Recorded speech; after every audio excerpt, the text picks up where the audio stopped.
Virgo, hi! Welcome to Mystic Queen PH.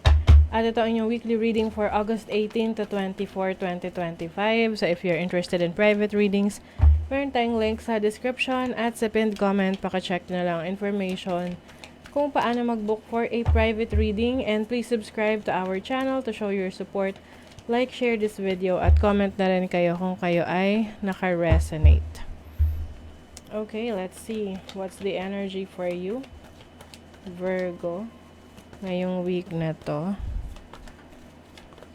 for Virgo?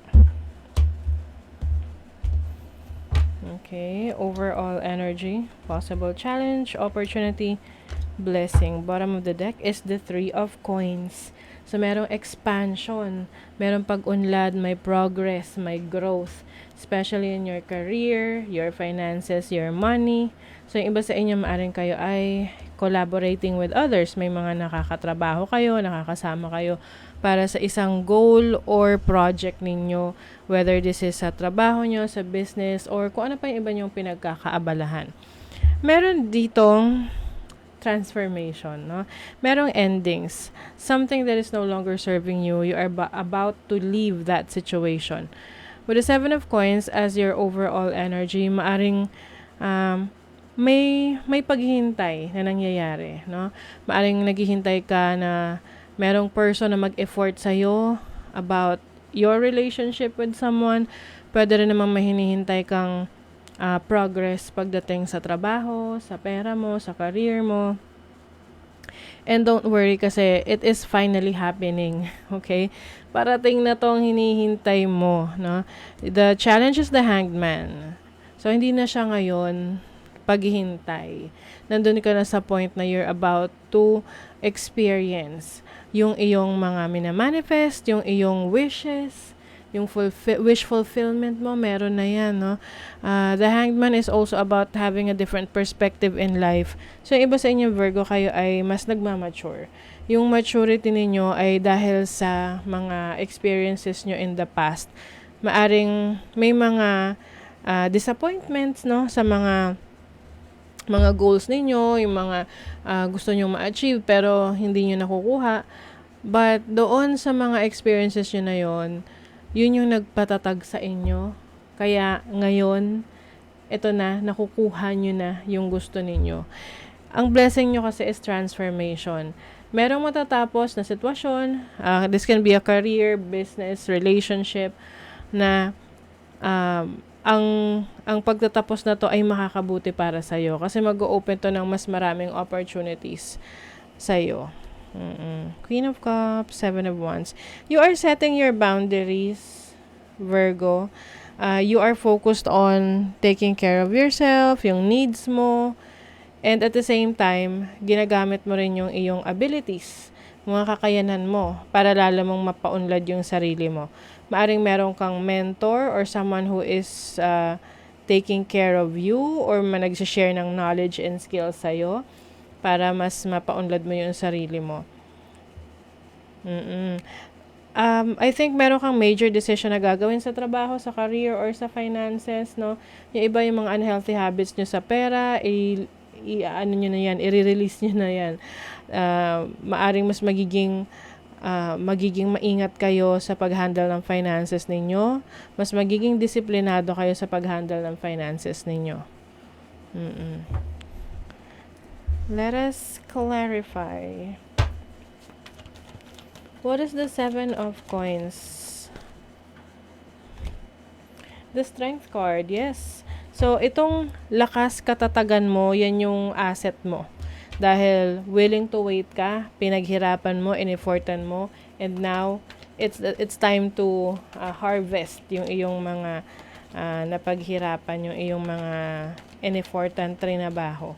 What is the Hanged Man? Oh, the Chariot.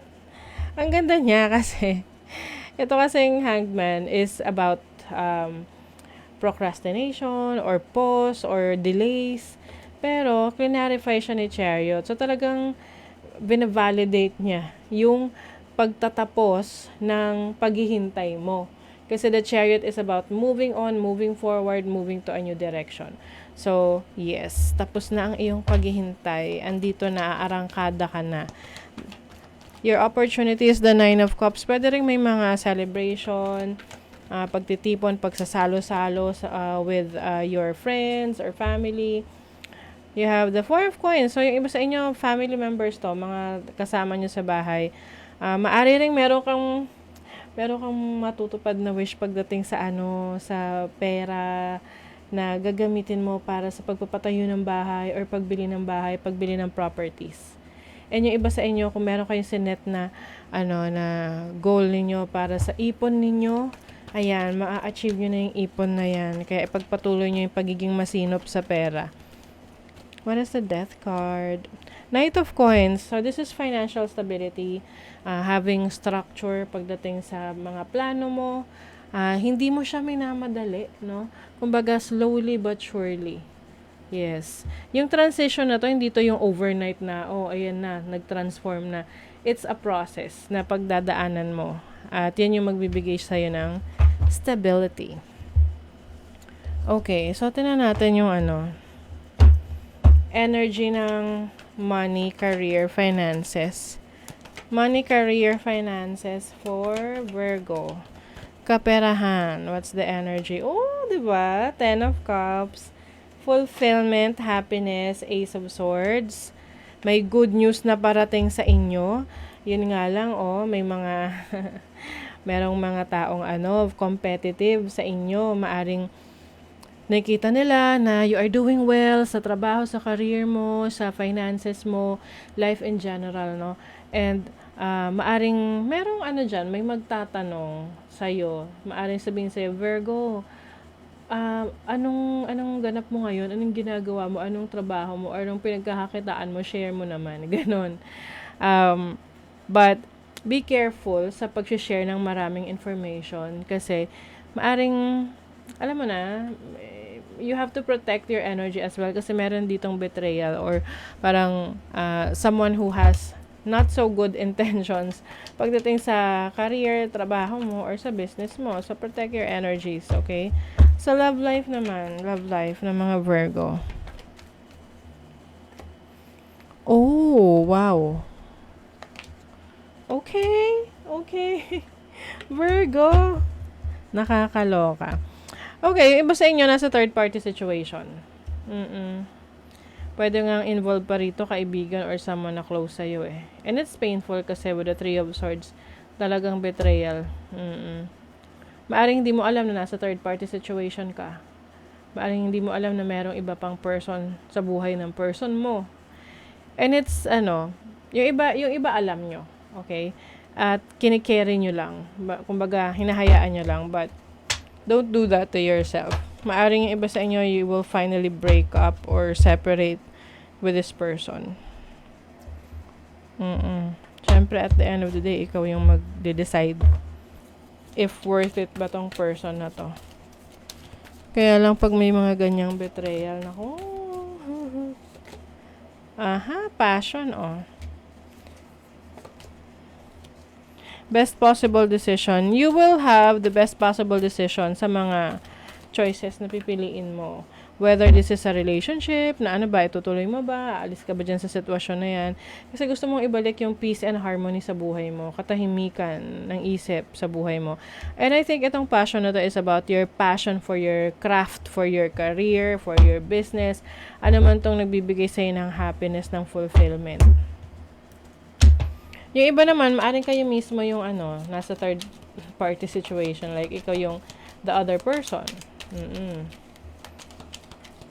Let's see. You have the Sun. This is clarity. Kaliwanagan ng mga bagay na gumugulo sa isip mo. Meron ding good luck dito. So, you will experience good luck. Meron 3. Di ba nabanggit ko sa inyo kanina, merong growth. Oo, may growth sa inyong life, no? So, maaring umuunlad, nag-expand, nag-improve yung livelihood ninyo, yung situation ninyo. Diba? Meron talagang snake. May mga agaw. Meron person dito na, shady yung kanyang intention. So, protect your energies, protect yourself. Huwag mong hayaan na ikaw ay ma-take advantage ng mga ganitong tao. Okay? So, focus on love. Look for the good in everyone. Lahat naman tayo merong good side. Okay? Maaring mas iintindihin mo yung mga tao sa paligid mo, pero hindi mo naman kailangan na mag-suffer. Okay? You just know na they have the good side, and that's it. Magpo-focus ka rin sa mga taong nakaka-appreciate sa'yo. Yun yung mas bibigyan mo rin ng attention, ng pagpapahalaga, ng value. Okay? So that is your reading, Virgo. Thank you so much. See you again.